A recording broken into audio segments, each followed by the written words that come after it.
Kerajaan Negeri Kedah kini dalam fasa memuktamadkan lantikan peguam sebelum memulakan proses perundangan di mahkamah berhubung isu pajakan Pulau Pinang.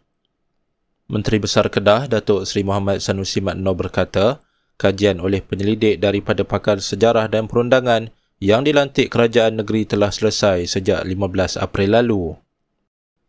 Bahduli Yang Mahmulia Tuanku Sultan Kedah menzahirkan keperluan untuk isu-isu ini diperjelaskan secara telus, termasuk yang berkaitan dengan pajakan. Kerajaan negeri telah melantik pasukan penyelidik yang terdiri daripada pakar-pakar sejarah dan perundangan, dan kajian mereka telah pun selesai. Pada 15 April 2025, pasukan ini telah membentang laporan akhir kajian mereka kepada ahli-ahli mesyuarat kerajaan negeri, ahli-ahli Dewan Undangan Negeri dan ahli-ahli parlimen berkaitan isu tersebut. Pada masa ini, kerajaan negeri pada peringkat memuktamadkan lantikan peguam bagi melaksanakan analisis, penyediaan dokumen serta proses perundangan di mahkamah. InsyaAllah, perkembangan selanjutnya akan menyusul dalam tempoh sebulan dua lagi.